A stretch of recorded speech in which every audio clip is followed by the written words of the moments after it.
If you're in the Wizardly Enclave Discord, there was recently a question about what's a book that deserves more than 5 stars. This one. This one right here.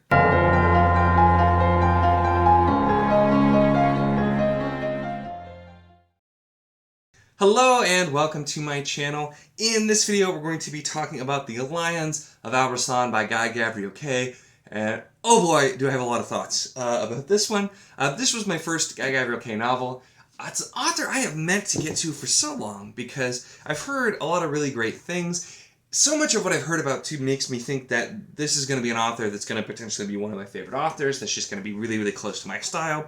I have most of his books, not all of his books, but I have most of them, and I just hadn't gotten to reading it. So this is one to where there's a lot of different opinions of where to start, but I've heard really great things about this one. This was highly recommended by, among other people, Joanna, Janie Wirtz recommended this, just a lot of people, talking like Library Ladder I know as well as somebody that I've seen talk about this a lot too, and it's just, I was told this would be a good one to start with, and yeah, that was very true, because this is just, what's being done here is really fantastic, and I'm going to try to actually get to legitimate thoughts instead of just kind of gushing here, but I just immediately started talking about it. The excitement levels rise again because I had a fantastic time with this. So, The Lions of Rassan. This is the kind of novel, and I imagine this is going to likely be true of Gavriel as an author, that, well, I absolutely loved and it really fit my taste.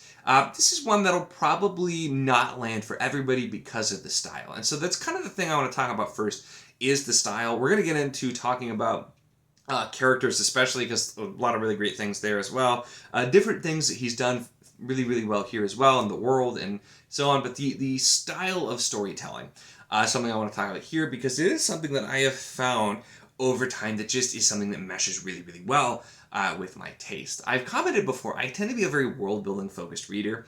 It is just something that I've noticed, and a lot of things that's something I appreciate, but also just the style of storytelling where you're just sort of in a world and you're just experiencing that world with the characters as you go, is also something that I just tends to work really, really well for me. And I've commented, although the styles are really different, Andrew D. Meredith, his Collation Saga, is something that has that feel for me, where it's just this really cool world and I'm just experiencing the world with the characters. And so it really feels, it's more storytelling focused than specifically character focused or plot focused or even world focused. That's sort of what it felt like here, because the world that's set up here is sort of an analog to medieval Spain. And so you can definitely see similarities in some of the names, cultures, that sort of thing. Although it is a fantastical world in that it's not our real world, and we're kind of just there, and we're experiencing it with the characters. And so at first, we're not really sure, it's not clear immediately what's being set up, what's going to be happening. We're going through these characters' lives, we're seeing them as they experience things, as they create new relationships, as they have tumultuous things happening to them in this world, and then it slowly builds and is just woven together into this huge, amazing finish the further that we get as well. And so for me, it worked really, really well here. I enjoyed it a lot. Now this is, I would definitely say, low fantasy. There's not a lot of actual fantasy elements here that you'll see if you're, in high fantasy, epic fantasy, that type of thing. It is just set in a not our world, which I always find it funny because technically anything that's not set in our world is fantasy, but those of us that are super, super deep into fantasy, or you'll feel the complaint oh, this doesn't really feel like fantasy, which I can get, when I was reading KJ Parker's books recently, the Siege trilogy. It's not set in our world, so it's technically fantasy, even though there's not really fantasy elements. This does have some very minor fantasy elements in it, but it's more so it's just in a different world, because that allows you to tell the story that you want to tell, and I just loved it anyway. So you're not going to find a ton of fantasy elements here. From what I've heard, I don't think you will in most of his books. Aren't super, super focused on magic, that sort of thing, or anything like that. It's a very human story, and which brings me to the next thing I think we need to talk about, which is the characters. Because like I said, we're just sort of experiencing the world with these characters, and so with that kind of story, you also need strong characters, and the characters here are extremely strong. I was pulled in very quickly with Jahan or Jahan, which I'd see with trying to think that it's like medieval Spain, and some of the other pronunciations make sense thinking about it that way. This is one I could not figure out what the correct pronunciation is. I did do a little bit of this on audio for a few chapters, as I'm like trying to get done a little bit quicker, and I'm pretty sure that they said Jahan. On that, but now I'm blanking because most of it I read physically, and so anyway, I'm probably gonna mispronounce some things, so just be aware of that. But so Jahan's the first character that we're introduced to, and she is an accomplished doctor in her own right, but she is the daughter of an extremely skilled and accomplished doctor, and we're introduced to this where her father, the doctor, was maimed due to his services by an important person. I won't say specifically just because you find out really early, so it's not really a spoiler. And so that's kind of the bit here. But she's a doctor and she's very skilled, but just the character that we get with her is such a strong character, and it's a female character that is such a strong female character, such a well-written female character without having to come out and be like, I'm strong. But like there was just a line where it's just like she didn't.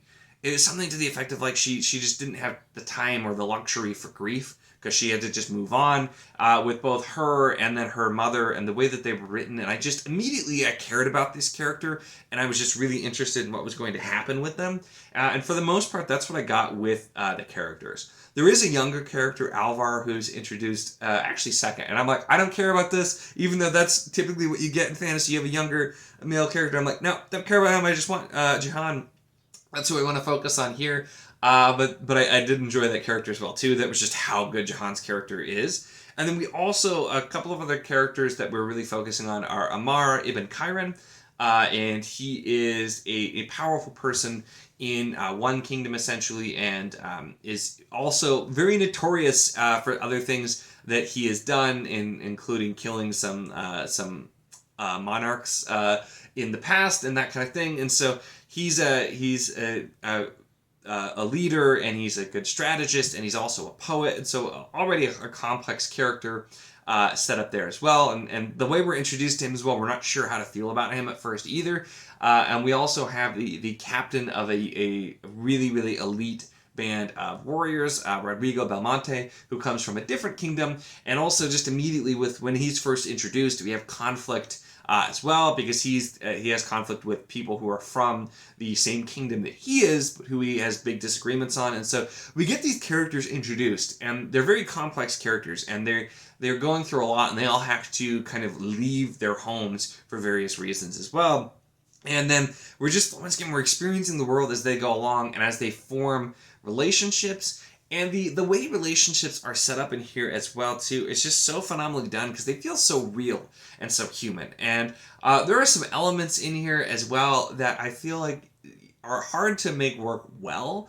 Also, because like you have a character who is, in love with a character that just doesn't really, give them the time of day. There is a love triangle in here as well. And like those are both things that I feel like can get annoying so fast, but they're done with such subtlety in some ways and just so much realism and just depth to it that it doesn't feel like, oh, they threw in that trope. It just feels like, oh, this is real life and this is realistic. And also, the way a lot of the things are written is kind of understated and ambiguous, where you're not always completely sure what's being talked about or who's being talked about with the way that it's written, and so it leaves some things open to interpretation, although often it will give you more later as well. And so just these characters and their relationships leading up to the finale of this book, and the character relationships that have been established just make it just so amazing as things go on, and you just start kind of having the dread and seeing the conflict in these characters. And you get the feeling with some of the characters as well that it's almost that they don't have a choice. They're being the world is moving them. We're dealing with characters who are in their own ways world movers, but the world is moving them in some ways as well, and they feel like they have to make certain choices. And so you see these characters who they form these bonds. They're in these different situations, but then as the bigger plot starts to come together, they're forced to then make different decisions that are going to have huge impacts. And so it just makes all of these moments toward the end so much more powerful because of what's been set up here. I'm saying this in all the vaguest ways possible too. I might have to do a spoiler video on this because so much to talk about with it as well, but there's a lot to talk about here. So it's just these just incredibly powerful character moments. There's also just, like I said, it feels like such a very real world, and sometimes an unfortunately real world, because there's definitely some things in here where it gets dark and things happen, and there's some just brutal circumstances. We deal with war and with fighting and with those types of things as well in here, and it's that focus too, that it's not like an overwhelmingly dark book, but it's definitely there, and it's these things that just feel unfortunately real, especially for the time. And we're dealing with a lot of clash of religion as well, with all three of our characters coming from different religious backgrounds, from different areas that believe different things and have different rules and thoughts. And so that's the difference in religions and in these different kingdoms is a really big focus as well. With what we're looking at here. And, you know, if you know me too, I tend to really like the exploration of religion and fantasy. And this is, it's very important to the plot overall, but it also is, we don't do a ton of exploration of like the religions. There's no really look deeper. We just kind of, it's the backdrop, and it's more part of the culture. So relevant, but also not something I will say that's as much of a focus as some of the other things that I've read for sure. Now, probably my only like minor nitpick here is something that I actually just mentioned as I was talking, is the kind of ambiguous way that Kay writes certain scenes, which it's one of those things that I feel like if this wasn't such a fantastically written book, it might annoy me more, but it didn't annoy me that much. But it's something that it has annoyed me when I've read it from other authors sometimes. He does sometimes, like I said, write things in an ambiguous way so that it's unclear what exactly is happening, or like which character is being referred to. It typically you're going to find out eventually, but it's this way of kind of like extending the tension of certain moments where you don't know, like, you know, for example, something might happen to a character, but you don't know which character it is. And because of the situation and the way the scenes have been crafted, it could be various people. So you're like, oh my gosh, what happened? Who did this happen to? And so it's one of those things that it brings the tension out. And so I can completely get the way to do it. I don't know. It's not my favorite thing, but once again, it just kind of works here because it's just such a well-written novel and just does a really good job pulling it together. This just is one of those books that it was so hard to put down. I could not put this down as the further that I was getting, which is why I ended up doing a little bit of an audio as well, because I had times where I'm like, I can't physically read right now. Like when I'm driving into work, I'm like, I'm going to listen to a little bit there because I need to keep going with this story as well. And so it's just like, it was such a just beautiful story, the way that it was composed and woven together. And that's really, like I said, we're experiencing this world, we have our characters, and we're weaving all of this together into this tapestry of the overall story, which is some beautiful moments, heartbreaking moments, and just a really, really well done story as well. I absolutely loved this. This is definitely, I just did my my video of top 10 books of quarter one. It's gonna be hard probably for anything to beat this. I'm quarter two at this point, but I might read more Gavriel Kay in quarter two, so you never know. And like I have a lot of other great stuff planned, but this was just phenomenal. This is already, like, most certainly I would be utterly shocked if this doesn't make it into my top 10 of the year, just because that's so much I loved this book, even though I have a ton of other great stuff coming. So I loved this. If you I hope I described it well so you can kind of determine if it's going to be your taste. Because I know I have a lot of you that are probably watching this, if you're regular viewers of the channel. You're really familiar with my taste, and so you typically will know based on what I think about something if it's going to work for you as well. And this is one too, I think, if you're looking to get into Gavriel Kay, I know there's a lot of opinions on where to start. This worked really well for me. This was fantastic. I have heard that this is, so a lot of people, this is their favorite book, but also all of his stuff, it sounds like if you enjoy his stuff, you're just going to enjoy his stuff for the most part. So I'm very excited to continue as well. But just a phenomenal book. I absolutely love this as well. The characters, the conflict both within themselves and within the world, the different religions, everything happening, the way that the world really felt like it had a lot of depth in history, both from the religious wars and wars trying to combine things. It felt like such a complex and real world that I was just getting to kind of be in, and I didn't always want to be in this world with these characters, I will say as well, because like I said, it's a brutally real world, is what I would say. And so it was. There were definitely some scenes that were rough to read, but just even the heartbreaking parts were just so well done. So I'm really excited. I think I said in another video, I've not been as excited about having so many books from an author to read since Janie Wirtz. I think when I read probably Ships of Merrier, and I'm just like, oh, I'm so in love with this. I can't wait to read everything she's written. I'm kind of feeling that way with Gavriel right now. So it's a good time, because I'm just about done with Janie Wirtz's all her solo stuff. I'm just about done with, and so this will be another author that I'll probably spend a lot of time reading Gavriel this year, and I'm really excited to do so. So definitely recommend. Fantastic book. I might have to talk more about this at some point as well, just because so many thoughts other than spoiler side, but I figured this was going to be a long enough video without that. So that's going to be it for this one at this time. Let me know if you've read this, your thoughts, if you agree, disagree, or with anything that I said here.